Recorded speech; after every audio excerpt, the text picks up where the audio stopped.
Мы продолжаем обсуждать главную тему прошедшей недели. Матч сборной России, сборной Армении, вернее сборной Армении, сборной России. В Ереване прошла эта игра, напомню, 0-0 завершилась. После матча, я бы даже сказал, во время матча. А до матча что было? Критика нашей сборной, она такой приобрела обвальный характер, я бы сказал. Обвальный характер. Досталось всем, главному тренеру, господину Фурсенко как руководителю Российского футбольного союза, футболистам, особенно Аршавину как капитану. Ну, в общем, досталось всем. Я что-то не видел, чтобы кого-то особо выделяли. Значит, болельщики посчитали, да и эксперты тоже многие, посчитали этот результат позорным для сборной, провальным и так далее. Что ты думаешь по этому поводу? Ну, прежде всего, мне кажется, что это связано с тем, что, невзирая и вопреки игре сборной Армении, все-таки сборную Армении никто из экспертов, особенно болельщиков со стажем, никто как бы серьезно не воспринимает. И мне кажется, что просто, ну, казалось бы, да, что мы поехали туда, нам надо там побеждать. Что за сборная Армении такая, молодая, дерзкая, и что же, нельзя ее победить составом, приличным составом, с акцентом на атаку, таких быстрых наших как бы нападающих и полузащитников, что надо забивать, значит, голов не было забито, в общем, подавляющего преимущества тоже не было. Поэтому, ну, потом, как бы, это свойственно русскому менталитету, либо очень сильно хвалить, либо очень сильно ругать. Поэтому я думаю, что если выиграли, конечно, это было бы сродни тому, что, ну вот, мы движемся верным курсом, сейчас мы всех остальных вынесем. Поэтому это достаточно соответствует российским вот настроениям общим, когда команда не оправдывает никаких надежд.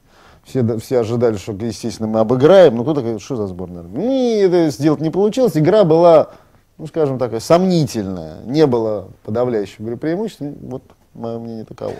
Да, я где-то соглашусь, хотя я вижу главную причину вот именно такой критики сборной в том, что с точки зрения болельщиков и многих экспертов, особенно эмоциональных, бывших футболистов,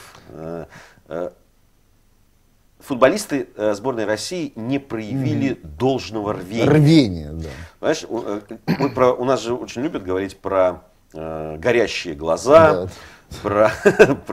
про вот желание и так далее. Но мы уже в первой части говорили, что вот лично мне кажется, что установка в условиях такого ажиотажа, установка была не пропустить. Установка была вот как-то вот сыграть так, чтобы было вроде все чин-чинарем. Ну, получится забить еще лучше.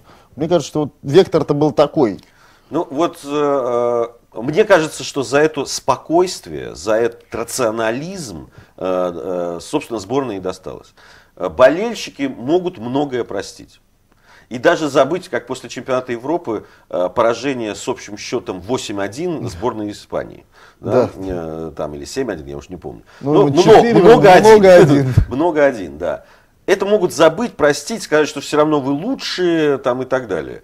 Хотя понятно, что это испанское клеймо стояло после чемпионата Европы. Ой-ой-ой, как. У нас есть португальское клеймо. В один матч уложился от количества мячей. Но тогда все-таки вышли в полуфинал чемпионата Европы и все прощали. И прощали за то, что действительно играли азартно, там, да, это и с таким с желанием, с огоньком, что называется. Здесь сейчас нету. Есть рационализм. В принципе, ничья никаких турнирных перспектив не портила. Вот если бы проиграли, было бы хуже, наверное, и с психологической точки зрения и так далее. А то выиграли, то есть сыграли в ничью, заработали очко, и в общем по турнирной таблице все более-менее понятно.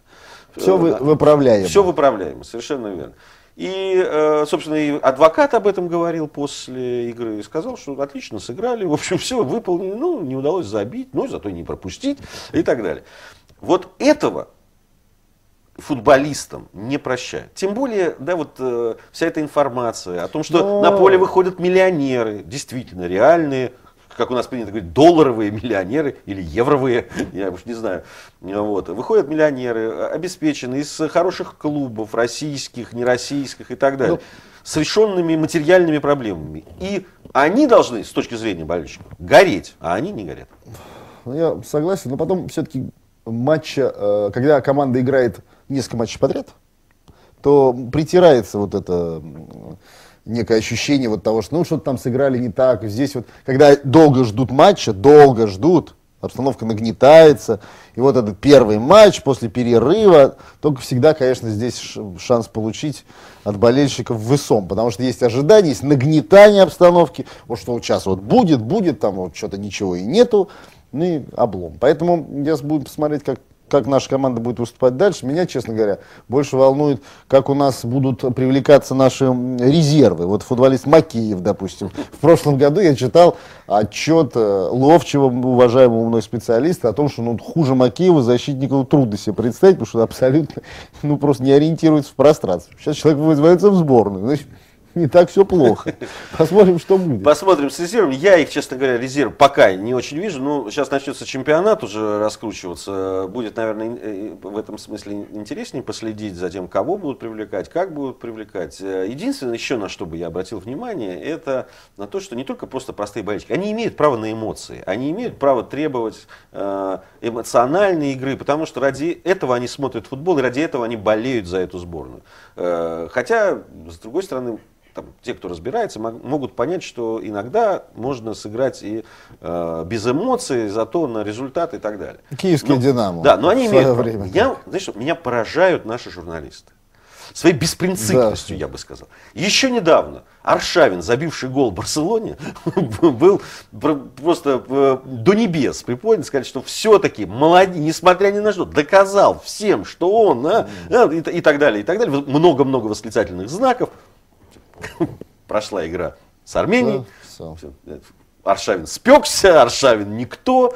Эта сборная ходит пешком, и он во главе, это не капитан, и так далее. И тут же начинается вот это вот просто втаптывание в грязь. Аршавин, ну, наверное, уже там серьезные издания, серьезные эксперты, которые пишут, они уже давно об этом сказали. Аршавин такой, как он есть.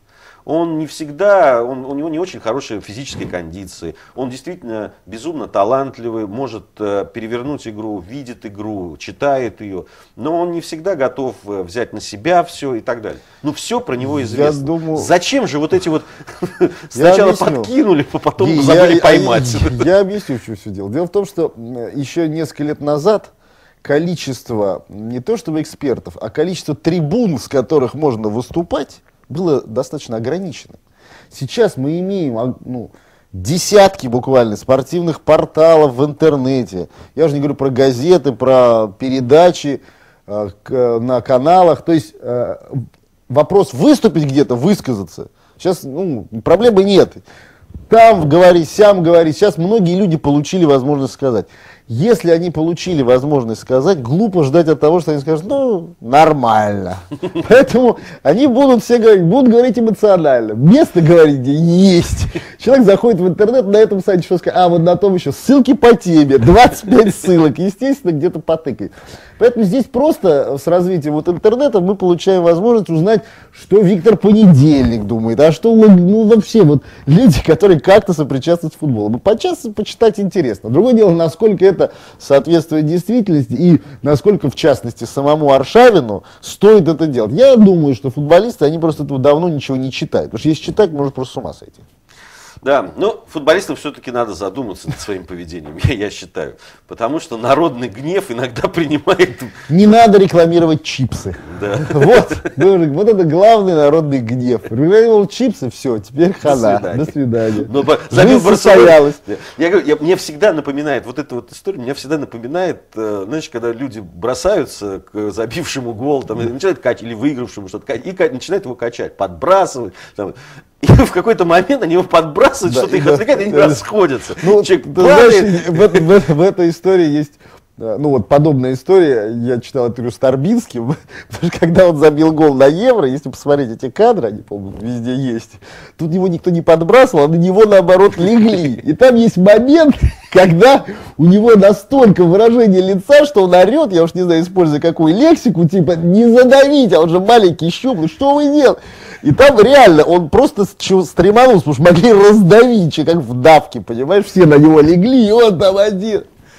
Да. Ну вот народная любовь имеет такие вот свойства иногда придавить или разойтись. Вот, поэтому надо быть аккуратным. Следующий матч у нас с кем и когда? У нас в июле, по-моему. То есть сейчас большой будет у нас перерыв? Сейчас большой. Мы играем, сборная России будет играть с Арменией, но только уже в России. Ну, то есть, скорее всего, в Санкт-Петербурге. соответственно, ажиотаж будет не меньше, потому что будет большой перерыв до поединка. Значит, будут все ожидать, что будет реванш. Ну что ж, мы будем ожидать вообще начала следующего тура чемпионата России, следить за тем, что будет происходить в кубках и так далее. На следующей неделе обязательно встретимся и поговорим о том, что серьезного, главного, интересного, смешного произошло в этой замечательной игре под названием футбол. Спасибо.